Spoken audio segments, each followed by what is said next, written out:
Alors, dans moins d'une semaine, le pape François sera en visite dans la région. Il ira en Jordanie, dans les territoires palestiniens et en Israël. Une visite à Jérusalem très attendue. Et il y a un dossier sur lequel le Vatican et l'État d'Israël sont actuellement en discussion. On va en parler avec notre invité ce soir, Michel David. Bonsoir. Bonsoir. Vous êtes membre du comité central du Likoud, donc le parti de Benjamin Netanyahou. Vous êtes également animateur du blog onlyisrael.net. Ouais. Et il y a donc ce dossier qui apparemment suscite beaucoup de tensions, celui du sort du tombeau de David. Alors on va d'abord faire un peu d'histoire avec vous forcément, pour expliquer déjà de quoi il s'agit, et puis après on verra l'actualité évidemment de ce litige. Donc le tombeau de David, c'est à Jérusalem. Le tombeau de David se trouve à Jérusalem dans les lignes de 1948, donc quelque chose qui existe depuis 1948 dans la possession d'Israël.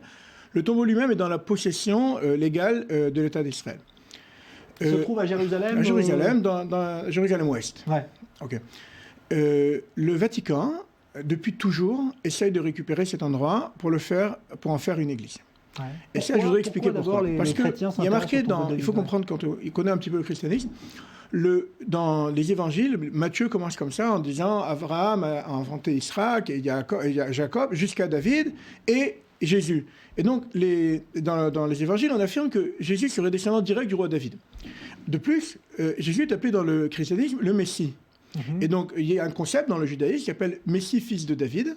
Donc, en prenant possession du tombeau de David, il parachève, si vous voulez, il réalise la foi chrétienne en disant que voilà, nous sommes revenus sur le tombeau de David, nous avons réalisé le Messie, fils de David, et donc la foi, si vous voulez, d'Israël passe par nous, puisque vous savez que dans toutes les messes le dimanche, tous les chrétiens du monde qui font la messe affirment « vous, Vérous Israël, vous et Israël véritable ». Dans le christianisme, le véritable Israël, c'est eux. Nous avons fauté, disent-ils, et donc maintenant Dieu s'est retourné de nous vers eux, et donc c'est eux les véritables continuateurs, si vous voulez, de la foi de Dieu, de l'Éternel.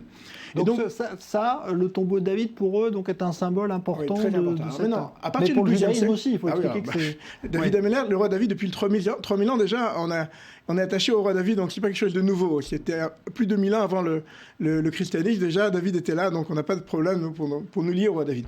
Maintenant, au XIIe siècle, ce qui s'est passé dans le christianisme, c'est qu'ils ont trouvé que c'était une bonne idée de lier la dernière, ce qu'on appelle la scène, C-E-N-E, c'est-à-dire le dernier repas qu'aurait fait Jésus avec ses élèves, ils l'ont placé sur le tombeau de David. Maintenant, il n'y a aucun écrit avant le XIIe siècle sur ça, qui l'ont placé là-bas dans le mont Sion et tout, mais ils ont dit que c'était une bonne idée, justement, pour relier David avec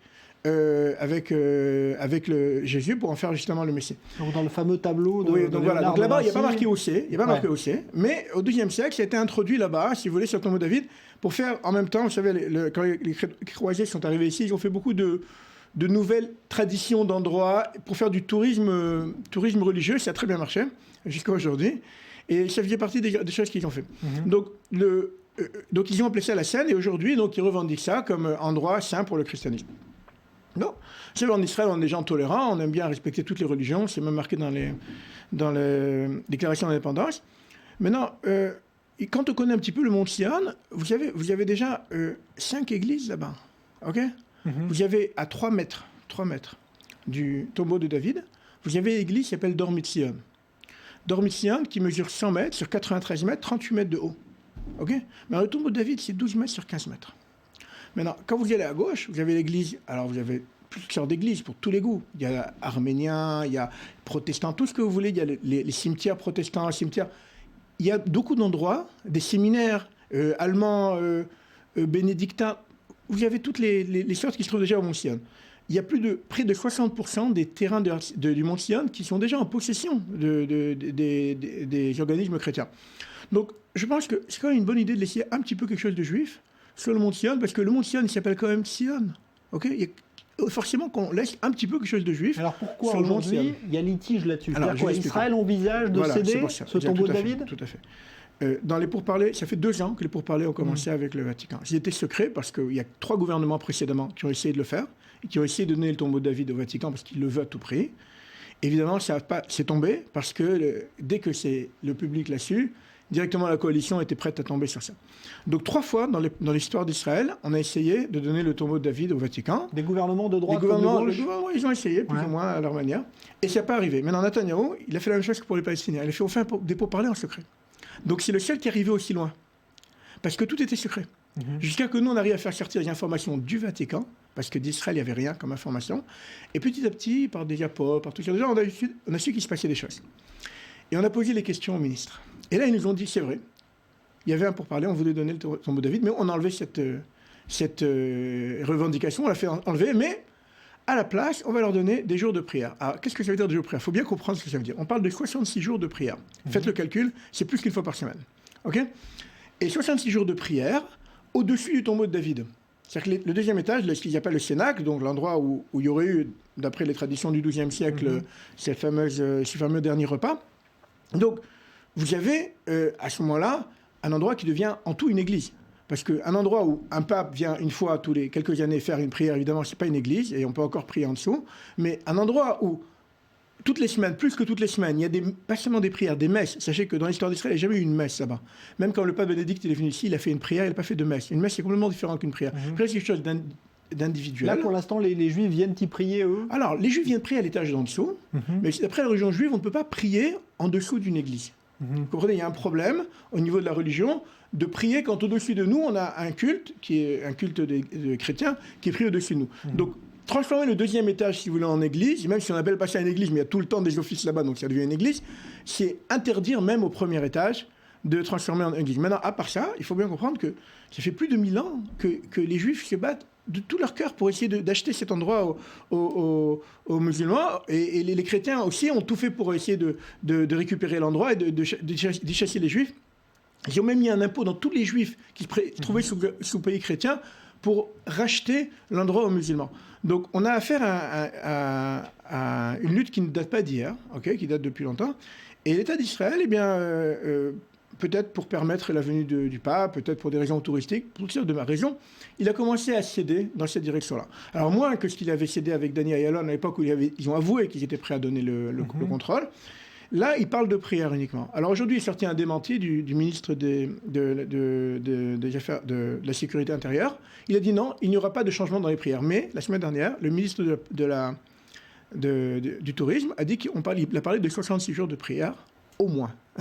Donc même s'il ne cède pas, si l'État d'Israël ne cède pas complètement... parce qu'il faut bien comprendre qu'on peut pas donner, comprenez, on peut pas donner. Il y a une loi constitutionnelle en Israël qui interdit de donner une partie de Jérusalem à un État étranger.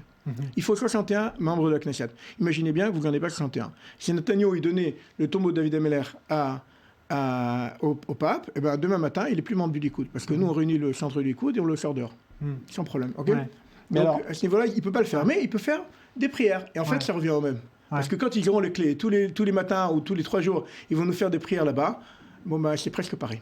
Bon, on a l'impression qu'il y a quand même une espèce de tension qui règne en Israël à propos de la venue du pape. Il y a cette affaire dont vous nous parlez, mais il n'y a pas que ça, il y a d'autres... écoutez, c'est surtout ça, parce que le pape, ce n'est pas la première fois qu'il vient en Israël. Bon, quand les papes viennent en Israël, en général, ils exigent qu'ils ne voient pas un seul drapeau d'Israël sur tout le chemin, alors on enlève tous les drapeaux pour pas qu'ils voient un drapeau, parce qu'ils n'aiment pas voir ça. Là, le pape, il exige de recevoir Netanyahou uniquement dans un endroit qui est une église, il ne veut pas le recevoir dans un endroit officiel, il ne veut pas aller dans la Knesset. Quand il parle de sa visite, il parle de rencontrer le président de l'État palestinien, c'est-à-dire que pour lui, il s'est déjà positionné par rapport à nos ennemis et dire qu'il était complètement de leur côté.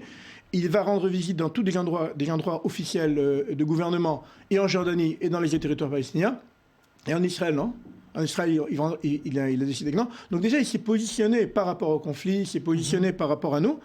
Donc c'est un pape qui vous semble moins ouvert que les précédents vis-à-vis d'Israël ? Vous savez, il faut comprendre, dans la théologie chrétienne, c'est ce que le pape avait essayé d'expliquer à Herzl quand il était venu le voir. La constitution même, la création même de l'État d'Israël est une contradiction au christianisme. Parce que dans le christianisme, les Juifs sont condamnés à errer jusqu'à la fin des temps parce qu'ils n'ont pas reçu la royauté du Christ. Donc, en vivant ici en Israël, en créant un État, eh bien, ça met en contradiction le christianisme même. D'où la non-reconnaissance, d'où toutes sortes d'essayages de ne pas rentrer en Israël d'une manière totalement en frontal avec Netanyahu. Merci beaucoup Michel David, on aura l'occasion d'en reparler évidemment puisque le pape arrive à partir de samedi prochain en Terre Sainte. Merci d'avoir été l'invité du Grand Direct et d'être venu évoquer ce litige, mais il y en a d'autres, on a bien compris. Merci à vous. Dans un instant, un nouveau journal sur Attentif4 News. C'était ici un instant.